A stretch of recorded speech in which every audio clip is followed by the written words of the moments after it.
Bonjour everyone, Pantoufleee here today for a top 5 video idea in which I'm going to give you from time to time 5 mistakes or things that you should do to make you either better at the game or to improve your overall replay, your overall playstyle, or your overall comfort when it comes to World of Tank Blitz. So let's not lose too much time and jump directly into it. And if you enjoy, you know what to do, you can always subscribe. The first advice I want to give you in this video is to put a lot of HE shells on your high tier British tanks. Why? Because those have a special ability called destroying the ass of every single enemy thanks to their HE penetration and regardless of the class you're playing with. For example, when we take a look at the Chieftain, which is a premium one, you have 110 millimeters of HE penetration, which is way enough for you to penetrate literally every single tank from the back except the high armored one like the Maus, E100, Jagdpanzer, pretty much all the German tanks. And it's the case for every single one of them. The Heavy for 005 is using HES shells, so you have an increased penetration with HE 210. The Heavy 183, same, I don't even want to talk about it. So yes, when you're playing with your medium, light tanks or heavy tanks that are from the British line from tier 9 to tier 10, please make sure to take a lot more HE than you would do with your regular tanks from other nations. And one last thing, the HE is that one high explosive, HE being the diminutive, so please make sure to take a lot of them. The second advice I want to give you guys is to not forget the provisions on your tank, because that's what makes the difference between a regular tank and a regular tank being extremely good on the battlefield. So how to provision your tank? It's quite simple. When you are into your garage, you have crew, upgrade, consumable, provision, ammo, and equipment. You click on provision, and from here you equip it with the right one. If you want something to start with, it's quite simple. You take the 3 first one. Those are the one are used Coca-Cola to increase your overall statistics. So you're going to increase your accuracy, your not your alpha damage, but your DPM, pretty much every single stats about the tank. The second one, the protective kit, will allow you to get your crew knocked out less often. And finally, the improved fuel to make your tank a little bit more mobile on the battlefield. By doing this, trust me, you will increase your statistics and especially how good your tank is, simply because those will make the difference on the battlefield. My third advice from this video is a map one because it concerns Naval Frontier. During the early state of the game, when you're crossing to join the right side of the map from this spawn or the left side from the other, make sure to turn your turret to the small bush that is in front of you or the base circle. Why? Because tanks with high mobility will reach that position before you cross, so they will be able to snipe you during the early stage of the game. As your turret is usually super weak on the sides but strong at the front, they will necessarily bounce on it, allowing you to keep your hit points for more important stuffs later on. Don't worry, I'm gonna highlight it to you right after you see it from this position, because I want to make sure that you aim properly to the right bush in order for you to prevent getting wrecked in the early stage.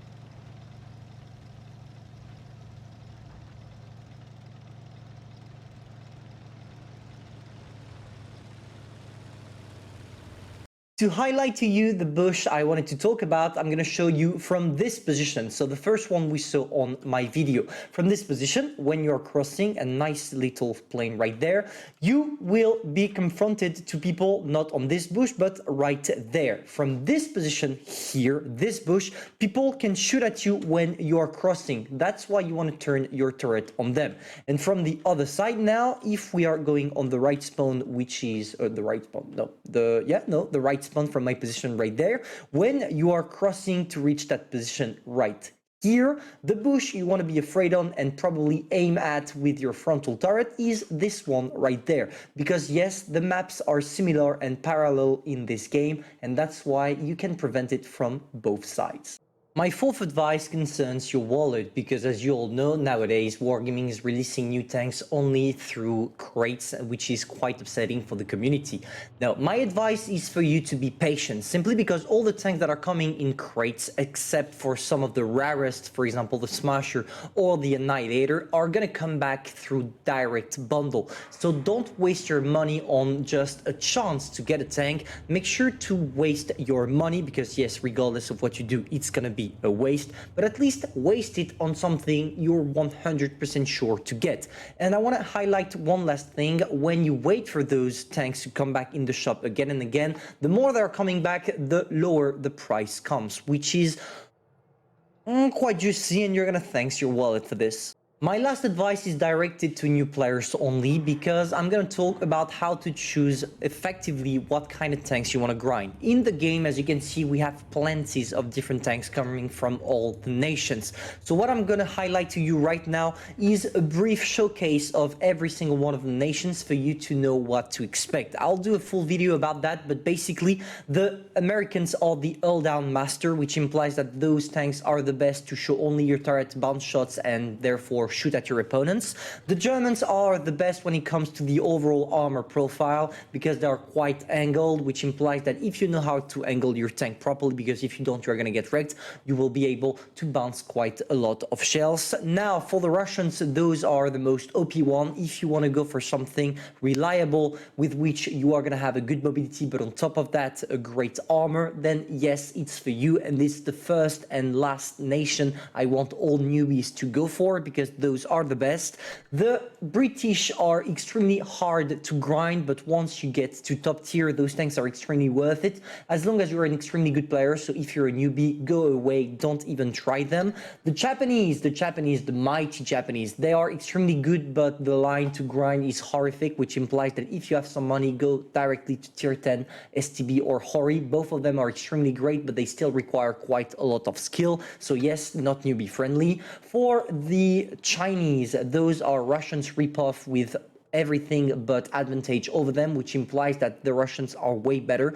It's just cheapest version of the Russian tanks, so yeah, go directly for the Russians. For the Frenchies, pros only, pros, except for the Forge 155 that you can go for, but truly for pros only. And the Europeans, as it's a mashup of pretty much every single nations that doesn't have enough tanks in their inventory for them to have a specialized icon, a tech tree icon. I would say the Kranwagen is good, but not for newbies necessarily, because you have an auto reloading mechanism. Same for the Progetto 65, and the TVP is for pro players. So yeah, you get yourself what you need to grind. First the Russians, second the American, third the Germans, and after you do whatever you want. Hopefully you enjoyed that video, guys. That was some quick tips I wanted to share with you. From time to time, when I have some tips like that, I'm just gonna note them on a bookmark or something like that, and I will after come back to you to give you those advices. It was just a little video like that because I wanted to give you some advices for those of you that needed it. I hope it's gonna help at least one or two of you, and if that's the case, I guess my goal is complete. If you enjoyed, feel free to subscribe, like, and share, and I'm gonna see you soon for a new video. Bye.